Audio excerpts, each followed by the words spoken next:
મિત્રો, વિડીયોને અંત સુધી જોજો, તમે તમારી આંખોમાં આંસુ નહીં રોકી શકો। બાપ દીકરો ઈચ્છતો હતો, પણ માએ આપ્યો દીકરીને જન્મ, તો બાપે દીકરી ઉપર કર્યું દુષ્કર્મ। મારું નામ કરુણા છે। હું અમદાવાદના એક નાનકડા ગામમાં રહું છું। મારી ઉંમર 35 વર્ષની છે અને મારે એકની એક દીકરી છે, જેની ઉંમર 15 વર્ષની છે। મારા પતિનું નામ વિજય છે। તે રિક્ષા ચલાવે છે। વિજયની ઈચ્છા હતી કે મને પહેલા દીકરો આવે, પણ દીકરી આવવાથી વિજય ખૂબ જ નારાજ હતો। એ ડિલિવરી વખતે ડોક્ટરે કીધું હતું કે હવે તમે માં નહીં બની શકો। તમે જીવતા રહ્યા એ જ મોટી વાત છે। મારા પતિએ મને બધાની વચ્ચે જ એવું કીધું હતું કે ઓએ કરુણા, હવે તો તું અને તારી આ દીકરી મારે કાંઈ કામના નથી।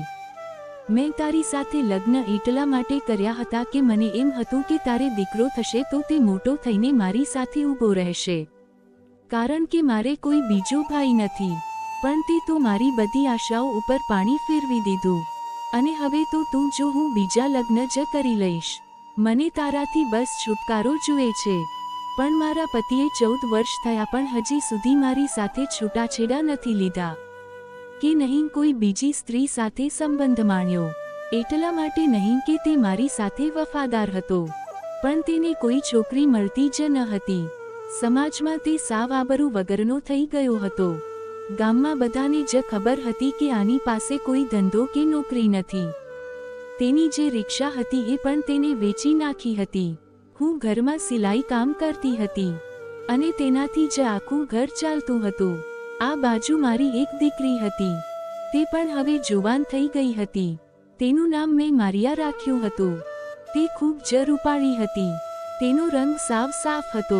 હું મારી મારિયાને ખૂબ જ પ્રેમ કરતી હતી, કારણ કે તે મારી એકની એક દીકરી હતી। હું તેની સારી રીતે સંભાળ રાખતી હતી અને મને ખબર હતી કે આના પછી હું માં નહીં બની શકું, એટલે હું તેને જીવની જેમ સાચવતી હતી। આ બાજુ વિજય પણ તેને હદ કરતાં વધારે પ્રેમ કરવા લાગ્યો। નકર અત્યાર સુધી તો તેને મહિના જ સંભળાવ્યા કરતો હતો કે તારા લીધે તારી માને બીજો દીકરો ના આવ્યો, પણ અચાનક તે સારી રીતે વર્તવા લાગ્યો। તેની સાથે બેસીને વાતો કરવા લાગ્યો।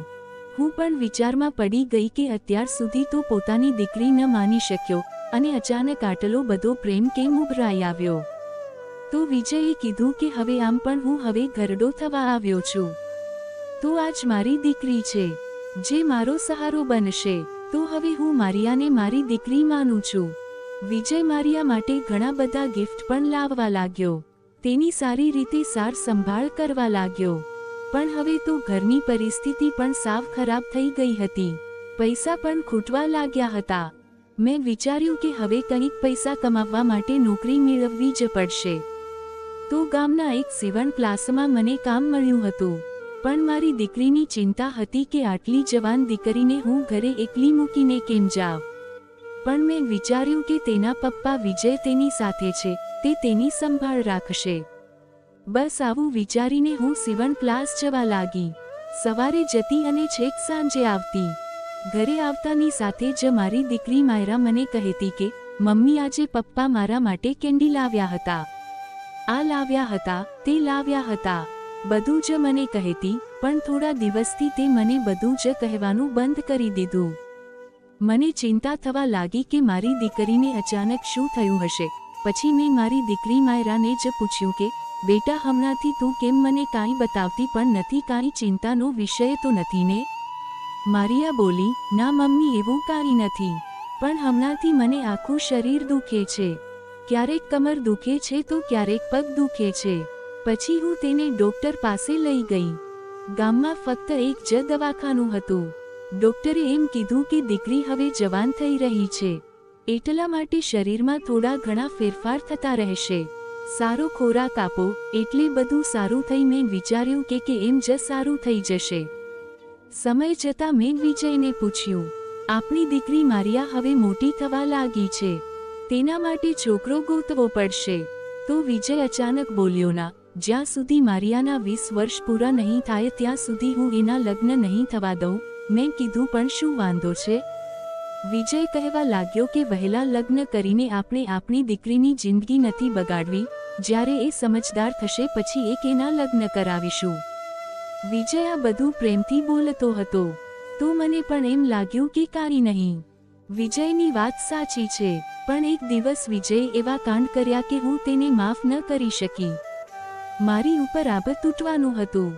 દિવસો વીતતા ગયા અને એક દિવસ માર્યા બોલી, મમ્મી મને આખું શરીર દુખે છે. આવું કેમ? માર્યા ખૂબ જ બીમાર પડવા લાગી. તે થોડી ના સમજ પણ હતી. મને મારી દીકરી મારિયાની ખૂબ જ ચિંતા થવા લાગી. આને શું થયું હશે? પછી હું તેને પાછી ડોક્ટર પાસે લઈ ગઈ. ડોક્ટરે જે કીધું તે સાંભળીને મારા તો હોશ ઉડી ગયા. ડોક્ટરે કીધું તમારી દીકરી સાથે ન થવાનું થઈ રહ્યું છે. હું તો વિચારમાં જ પડી ગઈ હતી અને ઘરે આવીને મેં મારિયાને 2 ઝાપટ મારીને પૂછ્યું, તારું કોઈ જોડે લફરું તો નથી ને? મારિયા બિચારી રડવા લાગી અને બોલી, મમ્મી પ્લીઝ મારો વિશ્વાસ કરો. અને બોલી, મેં કાંઈ જ ખોટું નથી કર્યું અને મને કાંઈ જ ખબર નથી કે મારી સાથે શું થાય છે. પછી મેં મારિયાને મારી સાથે સુવડાવવાનું શરૂ કર્યું. તો વિજય બોલ્યો, મારિયાને કેમ તારા રૂમમાં સુવડાવે છે? એનો અલગ રૂમ તો છે. મેં કીધું હવે એને મારી સાથે જ હું સુવડાવીશ. તો વિજય કહે, તો હું ક્યાં જઈશ? મેં કીધું તારે જ્યાં જવું હોય ત્યાં જા. પછી મેં સીવણ કામ ઘરે જ ચાલુ કરી દીધું. વિજય બોલ્યો, આટલું સારું કામ થાય છે તો કેમ સીવણ ક્લાસ નથી જતી? મેં કીધું બસ હવેથી ઘરે જ કપડાં સીવીશ. તે દંગ રહી ગયો. અચાનક મેં વિજયને પૂછ્યું, તમે તો કાંઈ નથી કર્યું ને આપણી દીકરીને? આ તું શું બોલી રહી છે? દીકરી છે મારી, વિજય બોલ્યો. હવે મારિયા તેની મમ્મી સાથે જ સૂતી હતી. સમય જતાં તેની તબિયત સારી થવા લાગી. એકવાર જમવાનું બનાવીને બધા સાથે જમવા બેઠા. વિજય પણ ચૂપચાપ જમતો હતો. પણ જમીને જેવા હું અને મારિયા સૂતા કે અડધી રાતે મારી ઊંઘ અચાનક ઉડી ગઈ. મેં પાસે જોયું તો મારી બાજુમાં મારિયા હતી જ નહીં. હું એકદમ ડરી ગઈ હતી. સીધી બાથરૂમમાં જોવા ગઈ. મને થયું કે ત્યાં હશે પણ મારિયા ત્યાં પણ ન હતી. પછી જેવી હું તેના રૂમમાં ગઈ અને જોયું તો મારા રૂવાડા ઊભા થઈ ગયા. માયરા એના રૂમમાં ડરીને બેઠી હતી અને વિજય અડધી રાત્રે ખાટલા ઉપર બેઠો હતો. અને મેં જોયું મારી દીકરી મારિયાના કપડાં પણ ફાટેલા હતા. તે સાવ સ્તબ્ધ થઈને બેઠી હતી. મેં વિજયને સીધા 2 લાફા મારી દીધા. વિજય મારી ઉપર હાથ ઉપાડવા આવ્યો. ત્યાં બાજુમાં પડેલો લોખંડનો પાઇપ પકડીને મેં તે હરામખોરના માથામાં ઝૂંકી ઢીમ ઢાળી દીધો. હું જોતી જ રહી ગઈ કે હવે હું શું કરું. મેં અચાનક ગુસ્સામાં એને લોખંડનો પાઇપ ફટકારી દીધો. પછી ખબર પડી કે તેણે ખાવામાં બેહોશ થવાની દવા ભેળવી હતી. મને ખબર જ ના રહી કે ક્યારે મારી દીકરી મારા રૂમમાંથી ઊભી થઈને ગઈ. હું બધું જ સમજી રહી હતી. તો અચાનક દરવાજો ખખડાવવાનો અવાજ આવવા લાગ્યો. અચાનક રાત્રે દરવાજો ખખડવાથી હું ડરી ગઈ હતી. મેં મારી દીકરીને જગાડી અને બાજુમાં બહેનપણી રહેતી હતી તેની ઘરે ત્યાંથી મોકલી દીધી. મેં ઘરેણા અને થોડા પૈસા જે પણ ભેગા કર્યા હતા તે પણ તેની સાથે મોકલી દીધા. કારણ કે રાત્રે અચાનક દરવાજો ભડભડ થઈ રહ્યો હતો. બહારથી અવાજ આવ્યો કે દરવાજો ખોલ નકર દરવાજો તોડી નાખવામાં આવશે. હું એકદમ ડરી ગઈ હતી. મારી દીકરી સાથે તો ખોટું થઈ જ ગયું હતું. પણ અચાનક આ નવી મુશ્કેલી આવી હતી. ત્યાં અચાનક દરવાજો તૂટી ગયો અને પોલીસ અને મીડિયાવાળા સીધા અંદર આવી ગયા. હું સાવ ડરી ગઈ હતી. કંઈ જ ખબર ન હતી કે આ શું થઈ રહ્યું છે. ત્યાં એક લેડીઝ કોન્સ્ટેબલે મને પૂછ્યું, તારી દીકરી ક્યાં છે? મેં જવાબ આપ્યો, એ તો બહાર એની બહેનપણી સાથે ગઈ છે. છતાં એણે મારી વાત ન માની અને મને પકડીને બહાર લઈ ગયા. ગામના લોકો મને ઘૂરી ઘૂરીને જોવા લાગ્યા. ગામના લોકોને જેવી હકીકત ખબર પડી તો તે પણ કહેવા લાગ્યા કે કરુણાએ જે પણ કર્યું તે ખરેખર સાચું જ કર્યું. છતાં મારી ઉપર કેસ ચાલ્યો, મુકદ્દમો પણ થયો. પણ થોડા સમય પછી મને છોડી દેવામાં આવી. બહાર આવ્યા બાદ મને પૂછવામાં આવ્યું કે તમે આવું શા માટે કર્યું? મેં ડર્યા વિના બધું જ કહ્યું. તેને જોઈને મારી આંખમાંથી આંસુ આવી ગયા. મેં મારી દીકરી મારિયાને કીધું, બેટા આ તારા દીકરાનું ખૂબ જ ધ્યાન રાખજે.